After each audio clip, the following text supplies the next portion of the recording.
lot. There've been a couple memes on Twitter a little while ago with your channel. I remember back in the day when Matthew Bowling, Matthew Bowling, the 4x4. I want to see Quincy Wilson. I want to see what this high schooler does. What's that going to look like?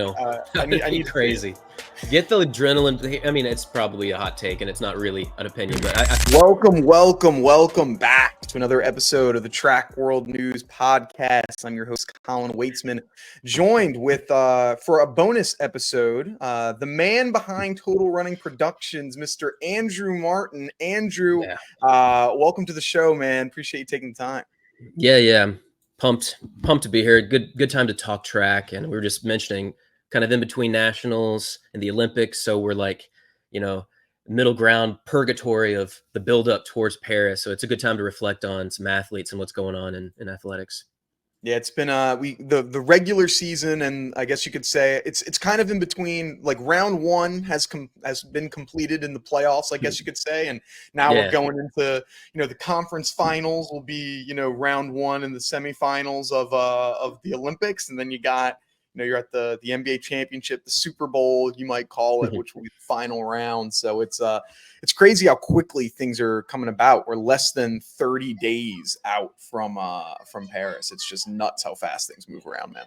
Yeah, I'm always when I'm making a video, I'm like, it'd be probably a good idea to say, we have X many days until Paris. And recently I was like, holy, we're 3 weeks away. It's like literally here. I was like, it's like probably 60, 70 days away. And man, time's relative, but the Olympics seem to be like at light speed. I'm really excited though. It should be a very fun, dramatic century turn of Paris, because it was 1924 when Paris was the host previously, which is cool. Yeah, it's crazy just how quickly it's, like you said, it's coming up, and I think we have some really great storylines going into it. So let's start there. Let's just dive right in. Yep. What are some storylines that you're most excited for, going into this Olympics? Whether it's athletes returning, competitions, rivalries, head-to-heads. What are you most excited for with this? Man, I could take an hour to answer that. I mean, obviously, that's like with like sprint out on Netflix now, there's a lot of big sprint storylines, and kind of the classic men's 100, 200, women's 100, 200. I'm very excited to see what happens with like the Jamaicans versus the US. You've got Sha'Carri battling against, really it's Sharika, I think, is going to be the one from Jamaica this year. Unfortunately, Thompson Hara had to drop out. Super sad to see. And then Shelly-Ann Fraser-Pryce is always, she's always dangerous no matter what, even if she's injured the year before. So I'm excited about women's sprints, and, alternatively on the men's side, that's looking super hyped. And it seems like we're really reaching like, the times are kind of getting fast, and then all of a sudden Jamaican nationals, boop, sub 9.8. So that's exciting. But again, I could take literally an hour, but some of the stuff like on my mind that I'm really excited about is to see if Ryan Krauser can get that third Olympic title, the man, the myth, the GOAT of the shot put. Is Duplantis going to break a world record in the pole vault? Seems very possible. And then, of course, you got 400 hurdles. Is McLaughlin going to go sub 50? Oh, that would be so unbelievable. And then you've got Alison Dos Santos, you've got Carson Vorholm, and you have Rai Benjamin. The triple threat potentially could go under 46 again. Those are kind of the main ones. I could go into 400, 800, 1500, Jakob Kerr. It's all there, but those are kind of the primary big storylines I feel like that also the media is pushing. So I'm excited to ride that wave and see what happens. Yeah, I think those are all fantastic ones. I'm really excited for to touch on some other ones that you had mentioned. Yeah. I think those are great ones. Some other ones that I'm super excited for. The women's 100-meter hurdles. I was talking about in my previous episode how I think the women's 100 hurdles was the best storyline to come out of the U.S. Olympic trials with Mathai Russell. Yeah, she not thinking she can do it, and proving the haters wrong, unsponsored athletes, people that are injured coming back. And then you've got, on top of that, on the world stage, you have world record holders, with the one Devin out of Bahamas, right? And I think she's a 60 or the 160. Toby Amusan, with in the 100 hurdles. You've got, of course, got the reigning Olympic champion, with Jasmine Camacho Quinn that's out of there. And then there's of course going to be some other players that are going to come come to fruition as well. So women's 100 hurdles, like that, I feel is going to be an amazing one to watch. And then another one that I'll put into of something that I'm super excited to see. I'd say I haven't this it's never been a storyline that I've been interested in the past, but the 4x4, I want to see Quincy Wilson. I want to see what this high Yeah. schooler does. Is he like what are they going to put him in there for? Is he just going to do the mixed 4x4? Is he just going to do a prelim? Could he eventually make a final? What's Put that him going in to the look final. like? I need to see it. Crazy. Get the adrenaline. I mean, it's probably a hot take and it's not really an opinion, but I feel like, he's in the pool, so I expect him to be there in some capacity. But imagine a 16-year-old, the adrenaline would be so crazy. If he were in the final, it would either be like a bust, go out 21 flat and then crash in the home stretch, or pull off like the greatest junior leg ever at like 44.5 or something. And he could just potentially be a part of the gold medal team. That'd be crazy. That'd be fun. That's a great take.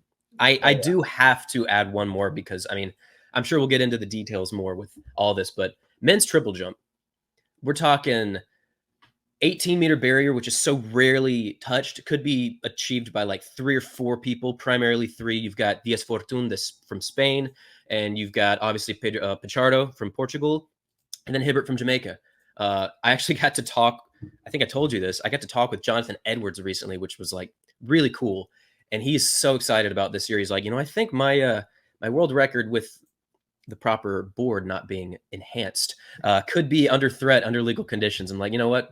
It's possible, but yeah, it's a very cool time for the triple jump. And it kind of has a soft spot in my heart as we made a good video on Jonathan Edwards at one point, and he's like the nicest human being on the planet. Like, I want him to meet my mom because like she would be like, oh, he's so sweet. He's just so nice and humble. And I'm like, bro, you're like the actual GOAT. So anyways, to take it back to the triple jump and other events, I mean, I could go on, but we'll move on from there because I do want to get more into the weeds of some of this stuff. It's this is opening up ideas for me too. It's like, this is a productive conversation. We can gauge on each other's interests and make it more fun to get like each other's takes. This actually, thank you you jog my memory of some other things that I'm looking for. Like, so I went to Mount St. Mary's University, which is the M thing right there, which is in the NEC, Northeast Conference, or it used to be. And the winner of the U.S. trials in the triple jump, Salif Main, went to Fairleigh Dickinson University, which is in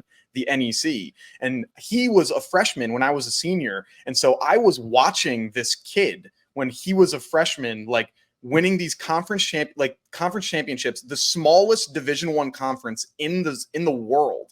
Like they do not have resources that you would assume of a U.S. champion to have, and to him to win that, and he's in there. I'm super pumped for him. And then one other reminder I can't believe I missed this, the women's 800. I went to high school actually with Allie Wilson. We've been friends for over a decade now, and so the entire our entire area has been like just super pumped to see her get in and win this. Like, I remember watching her when I was in middle school, and we're in sixth grade, 7th grade, just walking the halls, going to math class, and now you're an Olympian, which is, it's so cool to see that happen. It's bizarre. I remember I went to a high school right next to Christian Taylor, and he literally just swept the triple jump 400, might have even done the 200 in high school, and it's just like this god of competing in Georgia. So it's crazy how the sands of time, nuts. It's like, okay, congrats for all y'all. I saw a picture from Trevor Bassett.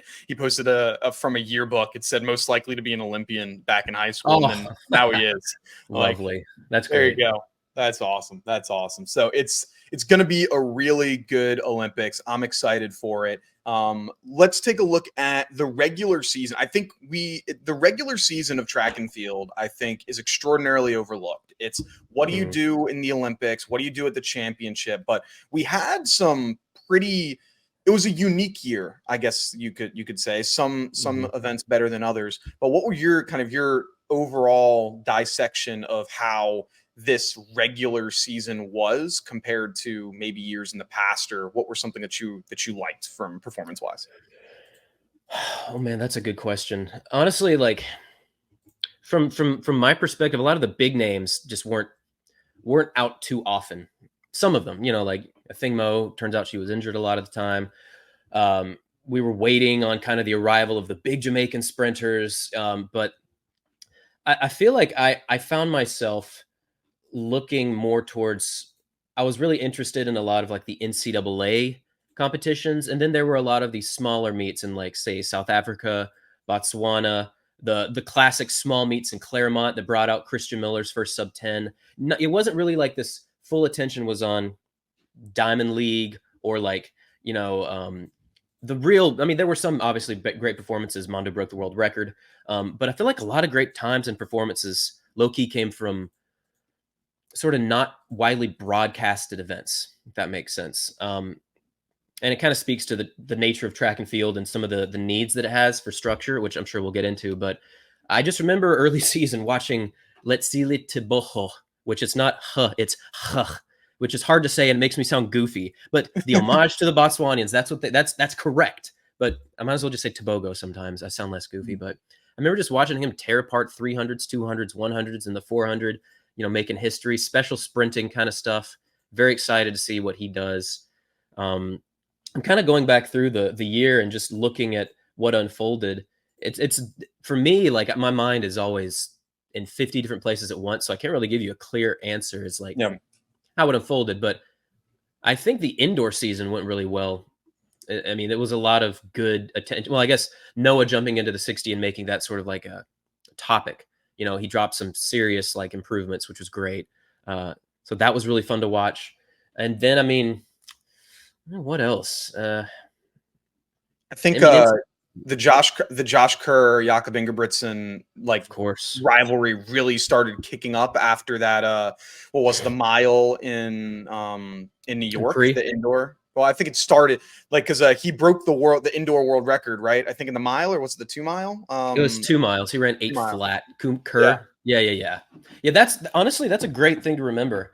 Like, I try to be pretty neutral with content that I make, but sometimes you see something that someone said, or you see a stat line, you're like, advantage this person. Kerr's indoor 3000 world championship gold and his 2 mile indoor world record really woke me up to like, you know, Kerr is a 1500 specialist, I would say, but man's on top of some endurance this year. And he brought that to the outdoors, breaking the not European record, breaking the British record at 345, taking down Cram's, what would it be, like 30-year-old record. That was amazing because it was very well paced, but it wasn't perfectly paced. And so the Kerr and Ingebrigtsen rivalry is just spicy. It's a lot of ways you could break it down, but Kerr's going to be hard to beat. Ingebrigtsen looks like he's improving form. I will admit, I made a good bit of content on that back and forth, that trash talking issue without even any races. It was fun. I think it was good for the sport too. Yeah, I would agree. Yeah, I really liked the right after Pre when he was saying like, yeah, I just wanted to like take these guys out in like deep waters. Like I'm just gonna. He just went ahead. Like I'm just like, hey, if you want to try to catch me, then go ahead. I'm picking with what 500 meters left. You know, see if you can stick with me. He's like, that's not a typical strategy that we do, but I want to see what they can do. And then his response, or he posted the picture on Instagram like right after, like, it's not the big three, it's just big me. I'm like, all right, I like just putting more gasoline on this fire and making it more exciting as you come into it. Like, that's he's a showman, and I appreciate people like that and people like Noah who is like, nah, I know what I'm doing, I know what I'm trying to say. Like, I want to get people looking in this more often. Like, nah, that's the point of it. It's good. Oh yeah, I love it. I feel like a lot of things get lost in translation, but for like you and me, we spend so much time just analyzing track and numbers and psychology. And a lot of people tend to take these bold statements that athletes say and they just hate on it, or they find criticism for it. And while some of it might be warranted, the way Josh Kerr has navigated this year and navigated the just bizarre waters that have been that beef, I think has been pretty brilliant. And in the same respect for you, Ingebrigtsen, they both bring in their own flavors to the table. I think that he's done a good job at like starting a lot of it and then maintaining a level head through it. And it's fun to watch it unfold, and whenever they do race, man, eyes are on it. I forget what the numbers were for pre when they raced in the mile, but I want to say they were like, you know, multiple millions just for that one race, and I'm sure I could find that stat line. I usually don't forget numbers, but that one is evading me at the moment. And I'm So sure yeah, if you go back to the I'm sure the YouTube video that they posted after on on NBC probably has like tons of views for the Josh versus Jakob one, of just like the amount of people just tuning in, wanting to go and watch that. It's a massive event, and like kudos to them for navigating it well, of not getting things too messy and yeah. involving bad people, like, because those types of things could easily turn that way. But like it was When are we going to it see a fight? When is it going to bleed over into like? I'm obviously I don't want that to happen. That'd be bad. We could. I think the trash talk has a ceiling before it's like, oh, this is not good. I don't think we've gotten even close to that. So I mean, that's healthy. But yeah, that the press conference was funny. They were finally sitting next to each other, and a lot of people are like feeling a little awkward. Like they obviously don't like each other, but it seems to be going pretty well. So kudos to the maturity of the athletes. Yeah, some have at least like a respect of, hey, I respect your level of game. Like, you're pretty good. You're pretty good. Yeah, game should Um, respect a game, especially in the actual like moments when things are happening and they run a good time. It's like you have to respect that.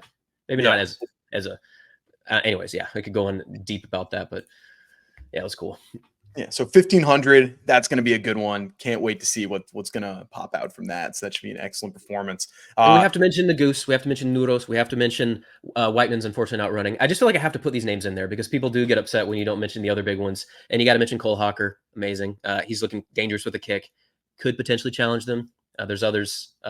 Oliver Hoare would love to see him run fast. I just have to throw it in there because people would get frustrated if we don't What did Cole throw out Hawker the do in names. 2021? Was it he got into the final? Was he like fourth or fifth? He got Something like that? sixth. He got Yeah, he got sixth. sixth. He ran a PR in the finals, and his last lap was the fastest of the field, as a kicker can do. Obviously, his strength wasn't there; he was not in position at the time. But Hawker's always been around. He ran 8:05 when Kerr broke the 2 mile world record in New York in the Milrose Games.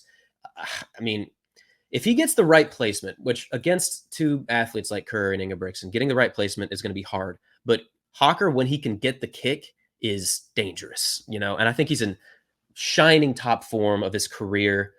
I think he's gone sub 13 also for the 5,000. Don't quote me on this. Don't quote me on this. This is why we have checkers here. Sorry, I can really get caught up in the weeds of athletes, but it's important to know because I want to give them that proper. Oh, geez, sorry. I was waiting on an email. I got it. I'm pulling it up. 12:58 exactly. Yeah, that was from this year's LA Grand Prix. I mean, honestly, like obviously that's not an Ingebrigtsen 5,000 rival time right now. I'm still convinced Ingebrigtsen could break the world record given the right pace and day in the 5K. But I mean, Hawker is what is he? I mean, he could go much faster, I believe, than 145 800, but he's right there for a good 1,500 mile kind of performance. Anyways, Yeah. not to have too much of an American bias because I also think Narvin Nudos, which by the way, that's how you pronounce Nordas Nudos. I feel like I'm getting lost in the linguistics of all of this, but I just get so many comments like you're butchering their name, and then when I actually do pronounce it, you're like, you sound goofy. I'm like, there's no winning here. Yeah. So I just try to say it correctly and then deal with it. But I think there's a lot of different great, like excellent kind of storylines that are coming through. Obviously you had mentioned on the front end, some big one that's been blowing up recently with Sprint. We got the documentary, the docu-series that is out. And I think it's really been bringing new behind the scenes type of information. I see there's some split. I think right now it's like top 5, top 4 in Netflix. I think it's ranked 4th in Netflix. Like it just overtook Suits as one of the most watched things there. So that's pretty cool to see. But what's been your initial reaction? What are your thoughts for the series? I know both of us have finished the first 5 epissodes, got the last one to go, which covers the men's 100-meter finals. But what's been your thoughts so far? I think it's unquestionably a net positive. First and foremost, like an Olympic year, getting a docuseries out like that with access to athletes and coaches. I love watching the psychology of the coach-athlete relationship. Like from Jamaica to the US to Italy. That's such an underrated part of the sport, how a coach can really harness and then unleash the potential of an athlete. It's imperative. So I mean, honestly, I've been enjoying it as an avid track like analyst, whatever you want, like a person. I mean, I already knew what's going to happen because it's from 2023. So I mean, for someone that doesn't know, it's going to be really exciting. The build-up's good. You know, as someone who cares about production, I think the production was really good. I saw a lot of like negativity about it, and I thought to myself, you know, I don't think this is necessary. Like we're complaining that this isn't going to spark some kind of revolution, and I don't think anyone expected it to start some kind of revolution. I think it was just a good effort to further enhance the extent of where track reaches. Netflix is a massive platform, tens of millions of people, and I think that this could be a step forward too. Like if the Olympics go well, there's a few names that really pop. Maybe it could take on, you know, another echelon of involvement, whether that be Noah, whether it be Sharika, Shakari. Um, I don't know. Like that's the greatness of sports. It's unwritten drama. But overall, my impressions were Sprint was really fun to watch. One more episode to go, and watching that, getting that access, especially to the Jamaican sprint camp at MVP, was just like, I mean, I was just like absorbing every second of it, watching them, you know, just do their thing, like execute and follow through after decades of dominance. The only thing that I will say, the one thing that I was a little bit weirded out by, and maybe you can speak to this too, they Mhm. covered sort of the Zarnell Hughes Noah build into the London Diamond League meeting last year in 2023, where Noah went 19.47 and Zarnell broke the British record. But not one mention, not one result page that included Letsile Tobogo. Basically left out when he broke the African record at 20, running a time of 19.50. I was a little disappointed because it was amazing what he did, and he went on to place, get silver in the 100 and then a bronze in the 220. I kind of wish they had at least like recognized it. I get there was maybe an access thing, maybe they didn't have like permission or something, but I feel like they could have at least said his name. You know, I've covered him a lot, and I'm very excited to see what he can do. So that was the one thing that I was like, meh, found it a little distasteful from someone that knows what he's gone through and what he's capable of. Yeah, I would guess if why they didn't go into that is something similar to what you had mentioned of Mm-hmm. like because he's a growing star, and he had Mm-hmm. been doing very well leading up to it. So it's not like it just came out of nowhere and Yeah. oh, where'd this guy come from? It's like, he broke the what was the U20 100-meter world record beforehand. Like Mm-hmm. he had these great performances, and so while it might not have been your main focus going into much of it, like I Yeah. think like if I had to guess, they probably did a little swap, a little difference with like Fred, because Fred Curley didn't have much of a presence in the thing. He's in episode 5 a lot. They talk Yeah. about him, Yeah. but like it's not a lot because I mean he doesn't even make the final. He doesn't medal, and so I think it was Yeah. probably like I bet you they had an idea of going through it, and then they had to kind of change that around because Mm-hmm. it didn't there wasn't too much there, and I bet you it's probably maybe they just didn't cover him for whatever reason. If I'm hoping that in season 2, because they already have season 2 filming. That was Mm-hmm. really cool. I was at the New York City Grand Prix. I think that episode that they're going to cover the New York City Grand Prix is going to be awesome because there was, with Elaine Thompson Hurrah, you had Mm-hmm. you Fred Curley and all that stuff going down. Drama, So, man. oh, the drama. So that episode is going to be great. But yeah, there's some things that I think they missed out on, which I Mm-hmm. thought it would have been good to cover to Bogo, but maybe they didn't want to have too many athletes. It's like, hey, we can only do so many people, and I don't know. It was kind of unfortunate they didn't do more of it. Yeah, and I can understand like slightly missing. They covered a lot. You know, they had a lot of behind the scenes, a lot of there's production involved. And if I'm not mistaken, I think Tobogo might have been a last minute addition last year. It was either Curly or Knighton, I think, slated to run in that, and then they had to drop. And so, which is crazy to think that as a last minute addition, you break your African record, Yeah. and you get number 6 all time behind Knighton. Which, by the way, makes me wonder. Well, he wasn't a junior then, because I know Knighton ran 19.49 at 18, I believe, but that was never ratified as the world junior record in the 200. So I actually don't know what still is the world junior record for the 200. We'll need to look that up because I Yeah, think maybe it is still Knighton. I feel like it has to be, but because I know he holds I'm all pretty of the sure it is top Knighton. Yeah. 13 times in junior 200 history, so it has to be. But either way, yeah, I've been a pretty avid Tobogo fan, and I've been impressed. So I think I can understand how they had put a lot of time and investment into these two. It was in Great Britain, full stands, 50,000 people watching Zarnell Hughes do his thing. And I mean, shout out to Hughes. I mean, he's been around a while, and he finally put together a huge 2023 medaling, running the world's fastest time at 983.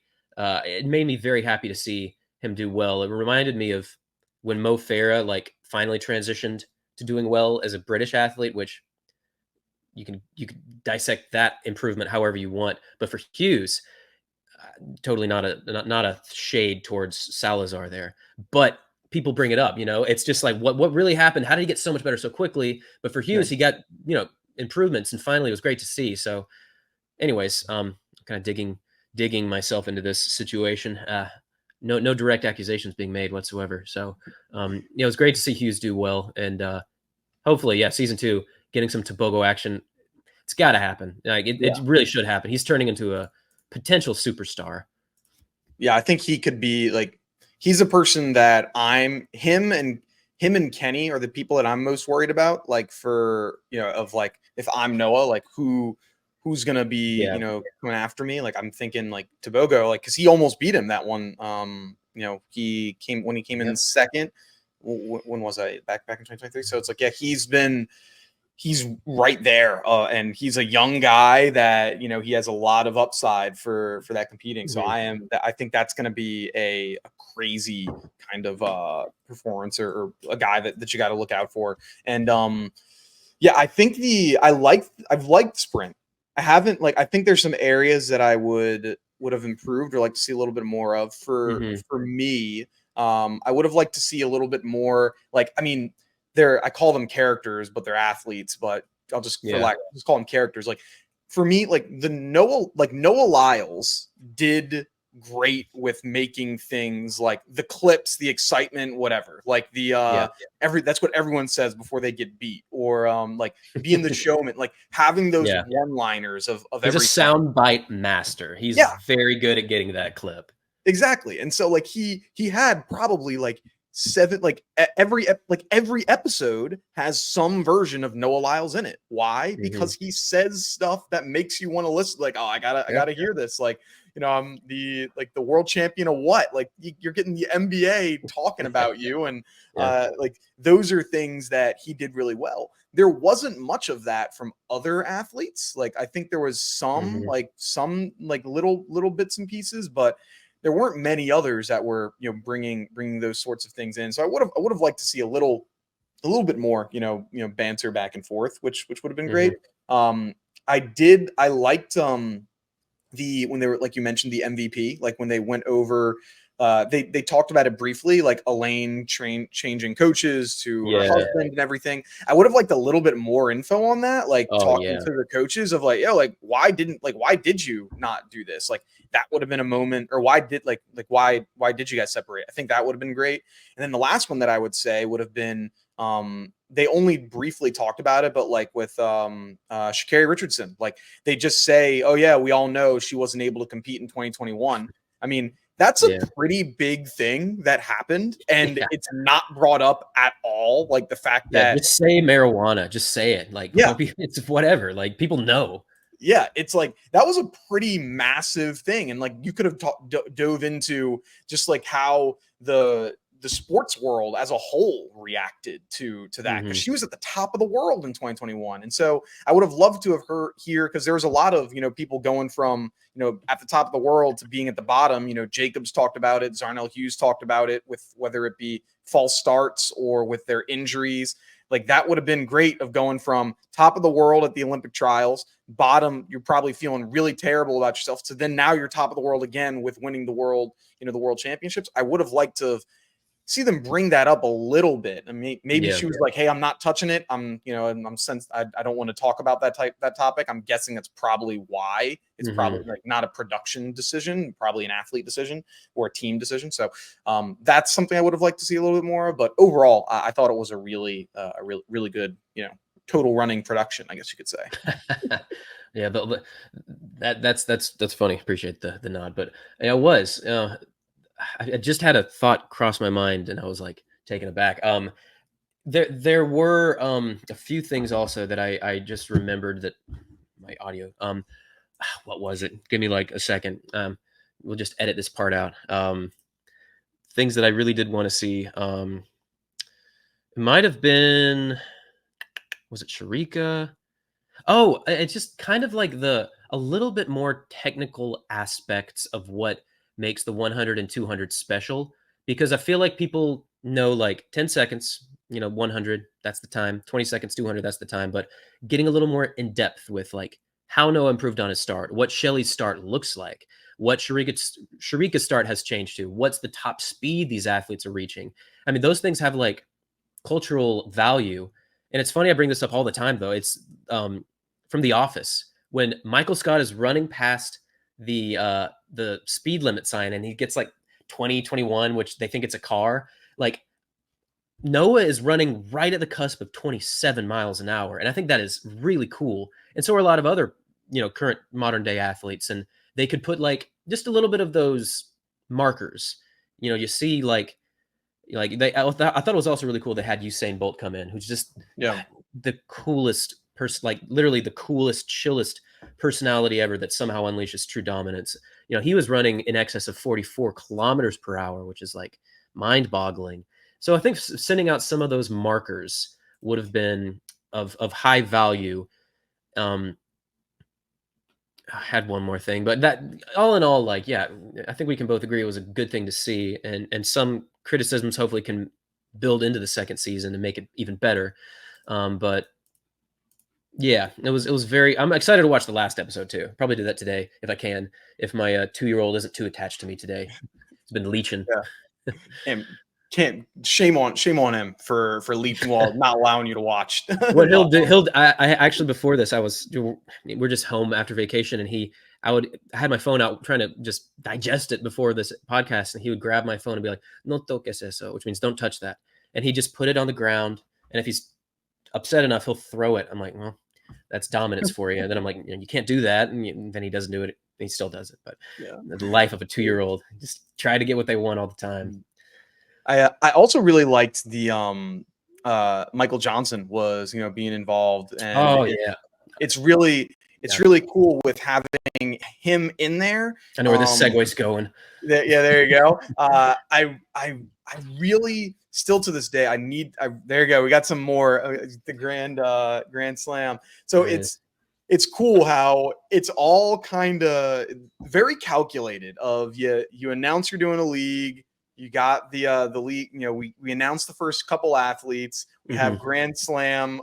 You're heavily involved in this production. It's not just like one time here, one time there. He's a narrator in every one of the episodes. Him and Felix might be the two biggest, and Otto Bolden. Those are the three fixture name faces on the production. Yeah, they had a lot of really, really good people they were able to have, being a part of this. And so to see him and then now going into Grand Slam, it's big. But you mentioned earlier, you've got some we have the new Grand Slam league, going to be completely different from what we've seen. You were down on you had some ground level, got some insight. What are your thoughts? Your initial, what are positives or questions that you have? What are some things that you have when it comes to Grand Slam track? Yeah, I mean, obviously there's more questions than answers right now, but I will say going into this year, and it was sort of building the Grand Slam, I had a lot of skepticism. I was very concerned and worried. All we really knew was like they had gotten this money, Michael Johnson was involved, and like Kyle Merber was changing from Citius Mag to Grand Slam. That's like all I knew for a while. But like you mentioned, we went to Eugene. It was during like the break of the Olympic trials, and they did something I've never seen before. And I thought this was a brilliant move because their perspective was get everybody involved that can help it grow and do your best to make it grow. They brought in a bunch of media commentators, NBC and analysts, you know, YouTubers, Instagram vloggers like yourself and myself, and we were all in the same room, and they were like, all right, let's talk. What's holding track back? What can we make better? And it was a really, really productive brainstorming session. I thought they did a great job organizing it, and they valued everyone. I really did feel like everybody was heard, and everybody pretty much got to talk with everyone. It wasn't like a huge grouping, maybe 30, 40 people, but they kind of are rebuilding the sport from the ground up from people who already have experience. And I think that they are really onto something, because I think they recognize they don't have all the answers. They want to get as much push out and growing as possible. And like I mentioned, they have money ready for athletes. That's more than we have now in like Diamond League per se, which is great. But and I got to talk with Michael for probably like 10, 15 minutes directly one-on-one. And I had to like really try to like, how can I say this and be not completely pretentious? Like I've known some people, and I've been able to do some really cool things this year that I haven't been able to do before. And this is where it should improve. And this is what's holding it back. And not to name names, but this company's doing this. It's absolute horseshit. If they want to grow the sport, then they wouldn't do this. To put it straight, you can't do this. If you want to grow the sport, you can't be targeting channels that have a good following and trying to directly inhibit their growth and the sport's growth. That's all I'm going to say on that. But so Michael was genuine, and Kyle. I shout out to Kyle. Kyle and Michael together, I think they get it. They want to grow the sport, and they want to be. They're not just going to allow like anyone to use access. But as a YouTuber and someone who creates content, my perspective was, if we're going to grow these athletes and tell their stories and reach a bigger audience, then we have to take down the red tape. We can't be looking to like strike a channel for using a 3-second clip in a 20-minute video, which, by the way, if you do, I'm going to win that lawsuit, because that is less than like 0.05% of this production. And you're already like taking down a potential relationship. So I talked about like revenue sharing, basically. I can't get into too much depth of this. I shouldn't, but it's like, it can be mutually beneficial. You're going to grow the sport. We can make money. We'll share some of that. Hey, there's a cat. I didn't know you were in here, bro. But yeah, it's so that was sort of like my goal. And I think a lot of people that make content can appreciate that. It's like, we could be in this together, and we could share this, and we could whitelist a certain channel with credibility, knowing that they're not going to just abuse a system. So that was my perspective. But a lot of other people had a lot of good ideas. Like, we should do this during a track meet. We should make people who are going to be like watching and commentating have complete access to the track, and not make it difficult to park, kind of like the logistics of an actual track meet. So I was really impressed with how much they were listening and how much they kind of already knew about all of that. But I'm still, trying to figure out where it's all going to go. Like, there's still a lot of steps to move forward. And yeah, 2025, it's hopefully going to open with a bang. And I will say, I like the idea of a grand slam. You've got that in golf, you've got that in tennis. You've got like a very easily digestible structure, 4 big meets throughout the year. Can anyone pull out the grand slam? Do the Bobby Jones, all 4 in 1 year? That's kind of the goal. I think McLaughlin Levrone probably will. She's close to unbeatable. But that was, anyways, I could go on because I'm very excited about it. That's sort of my initial impression of them and their openness to growth. Yeah, I think a few things there that you said a lot of really good stuff. One thing that the model, similar to what you had mentioned of like the red tape and the what makes it difficult for other people to help it grow. There's a really cool interview that Mr. Beast did. So unless you're somehow sleeping under a rock and don't know who he is, he's the biggest YouTuber in the entire world. Mr. Beast literally has the most subscribers. And so he did a couple podcasts. He was like, yeah, like I see there's tons of people that will post Mr. Beast clips that's just taking my content and putting it elsewhere. And he's like, yeah, I don't try to take them down anymore. People are like, why? Like, why wouldn't you try to be taking these down? They're clearly just directly stealing your content and putting it there. He's like, yeah, but like by them doing it, people see my face. It's free advertising for me. So people that normally wouldn't have seen it. Now they see Mr. Beast. Sure, I'm not getting those views, and it is, taking money from me, and I'm not getting through it. But it's like, my goal is to be the biggest YouTuber in the world. And if my goal is to be the biggest YouTuber in the world, if more people see me than people that normally wouldn't, like, why would I want to, impede that? And I was like, yeah, that's an interesting way to put it. And I think not everyone sees it that way. And I think certain content that works for better than others. But it was I'm like, yeah, like if it's Grand Slams, like, yeah, there's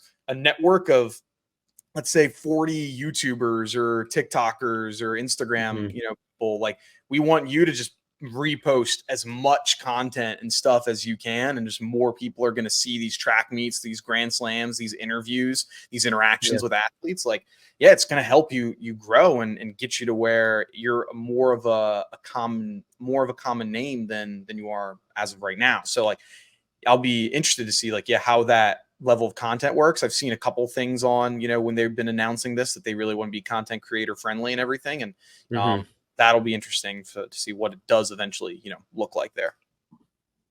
Yeah. I mean, it's been needed for a long time.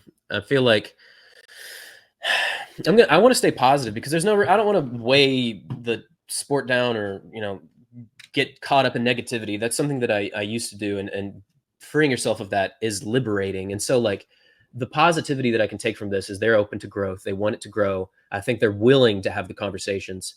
And I guess the best way that I could, like, showcase how this is possible, there's a YouTuber named Jimmy High Roller. Shout out to Jimmy, GOAT. I talked with him. We've kind of talked for like maybe a year and a half. He's actually a huge track fan. Good friends with. Yeah, he did. He was teammates with CJ Allen. They're like best friends apparently, and he qualified for the Olympics. I was like, hell yeah, dude! I like sent him a message like, Allen made it. But he was nice enough to share some like information with me on how he works with the NBA, because he basically partners like with someone that talks directly with the NBA, and obviously like media rights change, and sometimes you have to adapt to what they're changing. But he has access to a lot of clips, highlights. And even said that they have like an AI model where you can search for like an athlete, an expression, a play, a type thing, which track had that would be epic, but we don't. So I think we're decades behind what the NBA has pushed forward to. But he told me like, rough outline on how it looks and the way he's had those conversations. And, as a psychological element to track, I went in with some caution because I didn't want to like shock the system, be like, hey, I want your content. You can have some of my money. I'm not going to go in that raw, just like scare them. Like, well, we're going to secure these rights. We have a lot of work to do, and that's understandable too. But the key is, and Jimmy told me, I think it's not his name. I don't even know if his name is Jimmy, but he told me like, this is what has to happen for the NBA, for track, NFL to grow. You've got the balancing of the scales. Like, people don't have cable anymore for a reason. Like, you're having YouTubers explode. Mr. Beast, who has almost 300 million subscribers. I didn't realize he had passed T-Series and left them in the dust. Shout out to PewDiePie. But I think that getting track to that point where they want to share the footage, where they can work out some arrangements, not try to kill the momentum that is being built from creators like yourself and me, is mandatory. And so that it looks like it's going in that direction. Hopefully that can spill over into a few other companies. And the dream for me, to be perfectly honest and frank, is I want to get Diamond League rights in the States, and I want to stream it for free on YouTube. That's the goal. That's literally what I want to do. I have no clue where to talk with those inner circles. I will literally never under any circumstance have a paywall unless people are inspired to go and like check out our Patreon, which is basically inactive. I mean, maybe I'll post something on it. I think I've still got like 10 people on there. Thank you. I really appreciate you. We'll talk sometime, but yeah, it's a great thing for the sport. I could go on, but don't want to get caught up too much because it's part of many things. I love Jimmy High Roller. Been watching his for a while, and I'm so glad that this now. I was like, because I watch your videos and you guys have the same sign off. Until next time, so I was like, it makes sense that you guys that you know each other. You're familiar because like your content's similar. I can't remember. It's been so long. I don't even remember when that started. It might have been. He's been around, I think, longer than me. And full disclosure, I might have copied him. I actually don't remember. I just do that now. Maybe I should be like, and as always, appreciate you watching. I don't know. Like, I don't want to be like a Jimmy copycat, but he's so good at what he does, and he's so detailed, and his research process has to be crazy deep.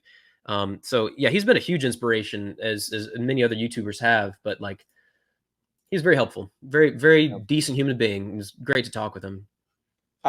So talking about like the research process and all of that, I was going back and I was thinking, because I've been watching you for a while now. I started watching you when I was in college back in 2018. I was earlier, right before this podcast, I was like, what was the first video that I saw of Total Running Production? What was the Oh, first that's a one? great question. And I went back and I was like, this one was it. It was when you, and your title, you do really good at the thumbnails and the titles. It's impossible for me not to watch it. It was the Usain Bolt. What is the possible, like the human limit of a world record? It's like Oh 9.2 man, seconds back in 2018. And dude, that was the that's so first one that got me. crazy. Oh yeah. Terrible production value, but thank you for watching. That was when I was like, I didn't know how to talk into a microphone. What's funny about that video is that it caught an Olympic algorithm, I think 2-3 years ago at this point, and it's gotten over 1 million views. It was a very interesting concept. Yeah, the human limit. There's like a researcher in like Australia. I can't remember who said like, he could have gotten 927, which I don't know about that right now. But that's so funny. That's a very old 6 years ago. Hey, shout out. Appreciate that. That's cool. Oh yeah. That was because that one was my what kind of queued me up for what my favorite video that I ever made was. I posted it recently, was when Usain Bolt false started All in started. at the World Championship. And so I kind of took inspiration from Jimmy High Roller as well as your video here of like, so what would have happened if he didn't false start? Like Yeah. what would have Usain Bolt actually ran, had that not happened? And so like going through that of just like the research of what, like trying to you break up these hypotheticals, the math, the wind, looking up all this stuff, and it was like, that was a fun little thing to make, which was cool. But want to get into that, like the speed and of your research process. A race will finish and a video will be up in 20 minutes from Total Running Productions. It's like it usually takes about 20 minutes for a video to upload. So I'm wondering, how the hell are you going from watching the race, completely making up a script, doing research, finding these times, and then having a well-produced video ready to go in like less than 30 minutes after these races have been completed? That's the question. I mean, honestly, like people have kind of figured it out, and I can't really do it all the time because there's so much uncertainty. But usually when there's like a key storyline, and there's like somewhat of a certain outcome, I'll start a research process. I'll start an edit rather, a little bit before the race. So I'll put together an intro. I'll put together like the lineup, what's going on, how it's going to happen, in my opinion, and then like that might be a minute, minute and a half, 2 minutes tops, maybe 2.5. And then when the race happens, I'll kind of be like, audio recording studio is ready to go.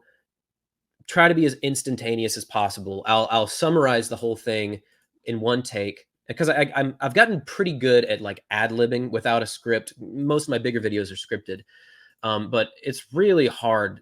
I like sprint to the finish as best I can, because people want to know like context, they want to know history, they want to know the rivalries, they want to know numbers, and I try to give that as much as I can. And if I could upload quicker, I could. Like, believe me, I'm trying, but sometimes it literally is just not possible. But the single best video, no one's ever really figured it out, that I ever did was when Abby Steiner won the Bowerman in 2022. I had the video ready. I knew she was going to win. Like, I literally did know she was going to win, and she did. And the second the live stream announced her name, like when they said Abby, I posted the video, and it was like a 8-9 minute video. And the whole video, if she didn't win, the whole video would have been scrapped. It would have been pointless. So I kind of have, I think it's happened like once or twice where I was wrong. I was like, oh shit, I just wasted like a couple hours. But for the most part, it's sort of weighing the risk versus like the opportunity cost has to be there, like as an economist term. And so that's where I like write the script, might pre-make the video a little bit. You run the risk of being wrong, which is a huge waste of time.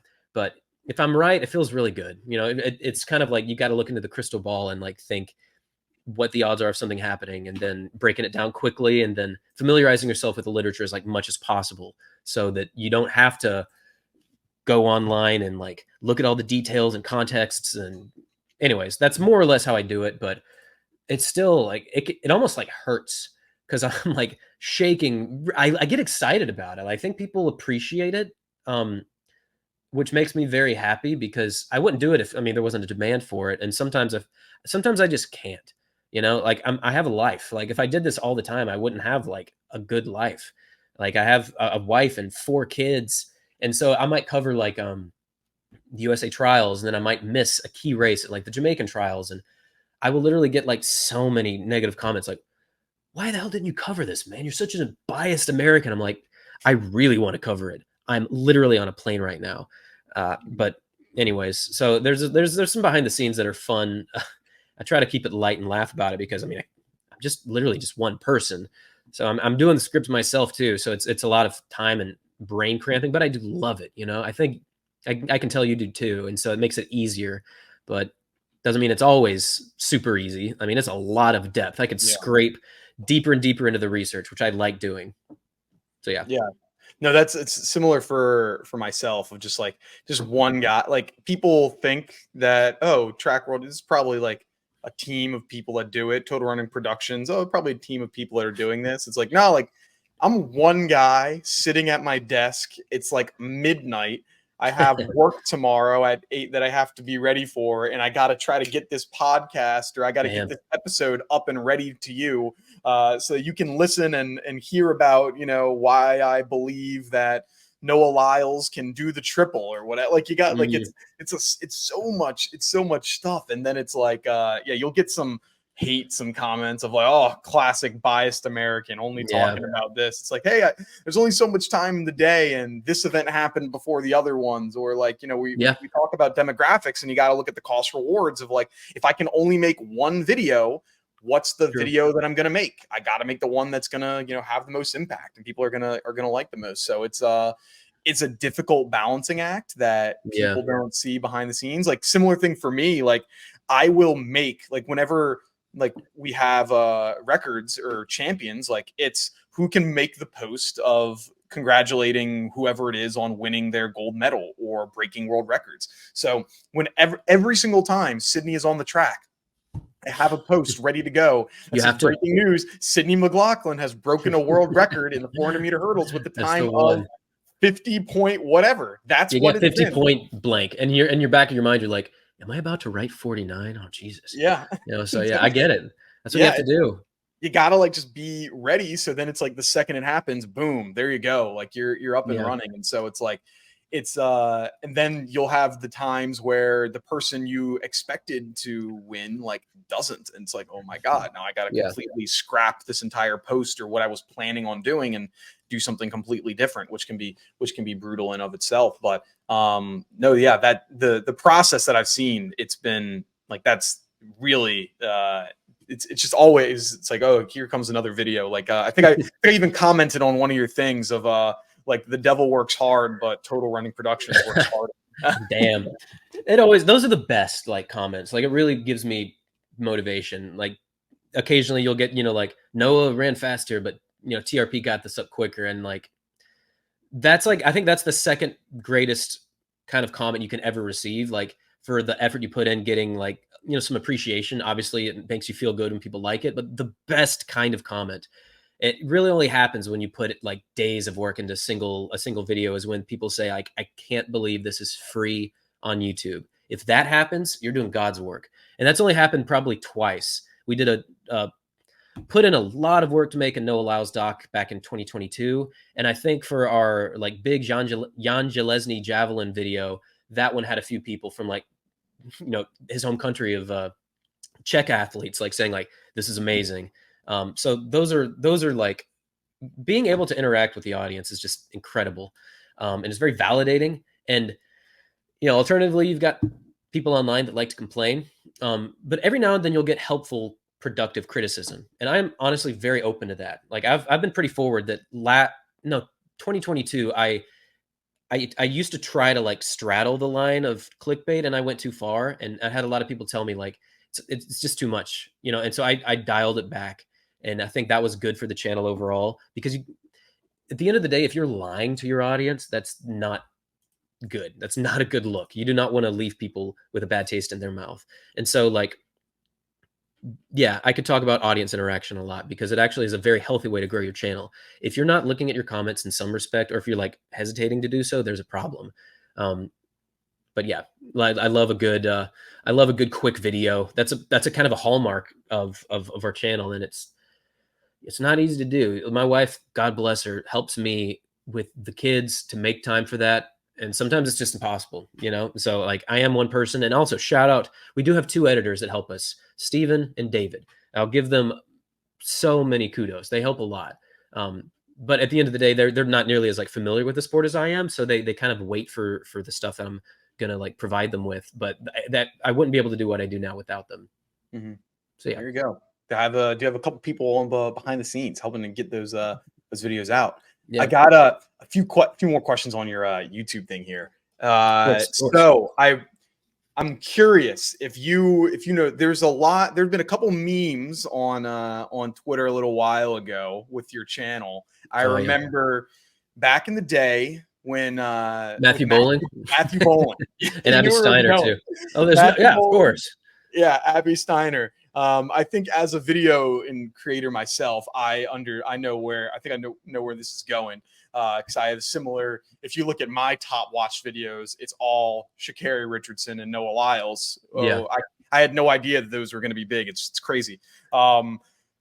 Did you notice those people? You see those in the comments? Like, what were your kind of thoughts? You're like, hey, this is the big story right now. Like, these athletes are big. People want to learn about them. But then you're also seeing a lot of people saying like, all right, we're going to this well. Like, what was the vibe, you know, on your side of the thing? Yeah.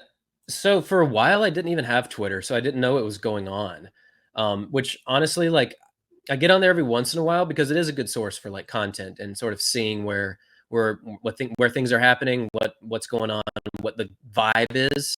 Unfortunately, it's pretty negative also, and I just don't like it. And I'm pretty good at turning off that switch. But I am familiar with, like, even now, the meme was, of course, is like Matthew Bowling touches the track. TRP already has like a script going, which, you know, when he was at UGA, I made a ton of content on him. You know, he went to University of Georgia, which is my alma mater, and he obviously was a good athlete. Like, he was never like world class. Like, he's getting better though. He is doing good numbers, and he's run great times. But I didn't even know about it until after like he stopped being at that echelon of greatness, like at the NCAA. I really didn't, which is funny to me because I probably would have dialed it back because, you know, I mean, I'm human. I've got pretty thick skin. Like, going through YouTube drama and having like people talk negatively about you is not going to affect me. Like, this is very surface level stuff. Like, I'm not going to change a script of video I'm doing because you've got like a small number of people hating on you, essentially, you know, but if it's a meme, I think that's funny. And now, like, I hope that Matthew continues to improve. Like, I really do. But I don't cover him as much because he's had a little bit of a slowdown, especially in the 100. But it makes sense. He's transitioning to the 400. So to answer your question, I didn't really have any response because I didn't even know what was going on at the time. But I will say I made a fair share of videos on him for like a whole year and a half. He was probably like 15-20%. I don't know the numbers of the total content we made. But here's also the thing that people forget. Like, people wanted to watch those videos. I wouldn't have made them if people weren't interested. They were getting not just hundreds of thousands, but often more than 500,000 views. And he was doing really interesting things. Like, he's one of only 2 athletes ever to go sub 10 in the 100, sub 20 in the 200, and long jump over, I think it's 8 meters. Like, that's impressive. Like, that's undeniably impressive.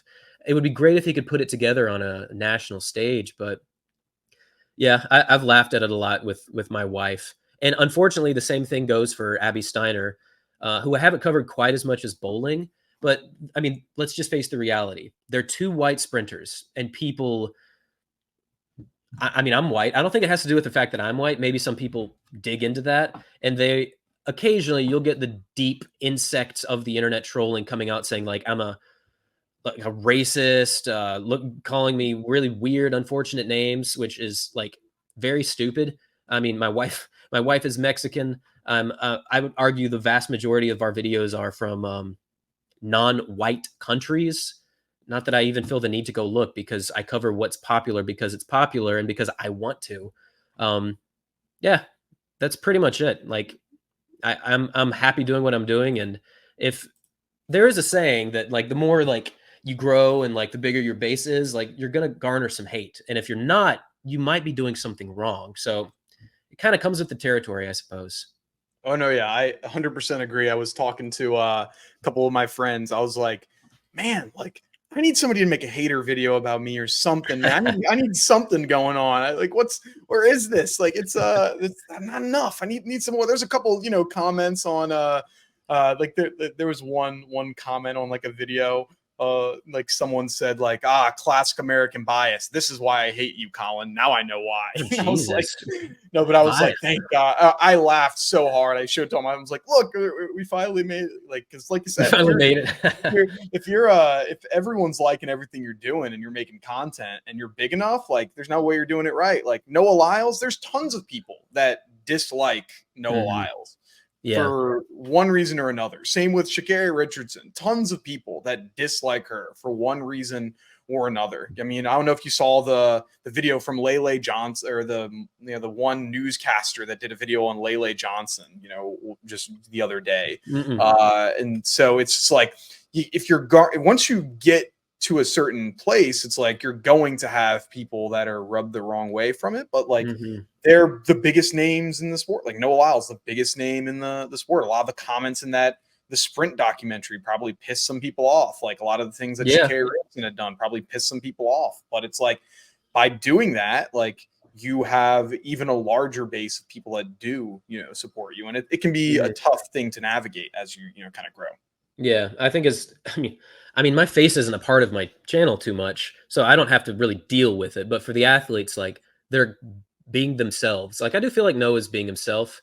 I feel like Sha'Carri's being herself, which is great to see because you want them to be able to be themselves. You don't want them to, like, be a watered down version of themselves. I think that's gonna take away from performance, but they're the ones that have to deal with real stress, real pressure, real-time performance. Because not only are they navigating the marketing of track and the pressure of performance, but it's like a physical sport. It's like you have to have your 100% effort physicality primed and ready to go, and that has to be taxing.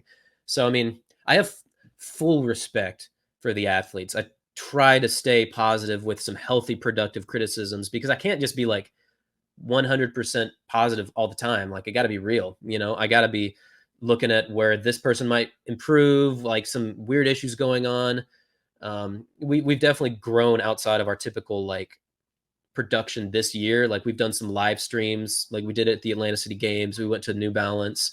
We're meeting some more athletes, and we're kind of. It is a very wild, interesting, fun, sometimes confusing landscape that is track, and what it does is make me respect the athletes more, all of them. Like I can't think of one athlete that I don't have appreciation for because for the most part they're all positive. Yeah, so it's I think there's gonna be some good this year looking into the Olympics, gonna be great. But like yeah, with productions, like we over here at Track One News been doing some more stuff. Like we've had our first like two like in person like interviews and doing some stuff in the content creator lounges Mhm. and the mix zones, and being able to do those because interviews in person very different from interviews Oh, over online and everything. You get some yeah. emotions and being able to build some good connections with athletes, and also hoping to do some that live streaming stuff that's pretty cool. I saw you were streaming those games, and they got some really good views, so it's like, hey, those types of things, trying to get into those spaces or whatever. But Mhm. it's been really really cool to see how track media has grown this Oh, like yeah. right now compared to where it was even just a year 2 years ago. Like it's completely Yeah, different, and it's going in the right direction in my opinion. me too, I agree, and what's great is that, like, we started the channel in 2017, but we never really, like, invested in it until, like, 2019, and since that time, not only have, like, we grown, but we've seen a lot of faces come in that provide something that I can't do and others can't do. Like real talk with T, no one can interview athletes like her. I saw your shirt and I got to mention Yeah. it because she Got does it on keep it right now. real. Yeah. It is an amazing thing how much access she gets and how much she gives the athletes like comfort to talk. And she is a great face to be a part of, like just track among hundreds of other people. And so to see people coming in that are like yourself, passionate about the sport, wanting to help it grow, allowing themselves to invest time into the sport, I think is an amazing thing. There's obviously a lot of ways that the sport can grow. And I mean, that's like the $1 million question. And I've always said, I don't really have, thank you, baby. I don't really have like a direct answer, but what I think does have to happen is that the athlete stories need to get out there more than once or twice a year. There needs to be placed with credible, reliable content. And there does need to be more access to just watching. Like that's the one thing that I remember. This is a funny story, but like back in 2016, I've always been like a passionate track fan, like from middle school. I was like looking up Foot Locker national results, watching Matthew Withrow. Shout out, like I'm talking huge passion back then when I was in 8th grade watching him win. Most people don't even know his name. Went to Wisconsin. I hope he watches this. I hope he's doing well. Keep running, my guy. But he was like one of my first real athletics like heroes. And I mean, I don't think he went pro, but I mean, he ran really well in high school and won New Balance. That was like the biggest thing in the world for me. And at the time, I had no clue where to watch anything. And then as the years go by, like I kind of learned a little bit, but you had to get subscriptions. I was like, I don't really want to do that. And then like the floodgates like opened up once YouTube started to grow. And that knowledge, that access, that's changing the status quo. And I think there's a lot of foundations built on greed that are going to be tumbling down over the next Olympic cycle or two. But my goal will always be free content, a lot of information, sometimes too much. Like that's the worry. I don't want to isolate an audience that's trying to get into the sport, but at the same time, if the production value is good, that's kind of another gateway to getting people involved. So, anyways, I'm sharing a lot of things that I'm sure people already know, but it's just I really do care about making it a good overall experience and something where you can like highlight the athletes and grow their profiles for them. And I mean, I won't lie, like something that's helped us stay here is the fact that YouTube actually pays pretty well. Like this is our full-time job, like among a few other like revenue streams. So this has been like a very enlightening experience in my life. And I'm so grateful for it. You know, I really am.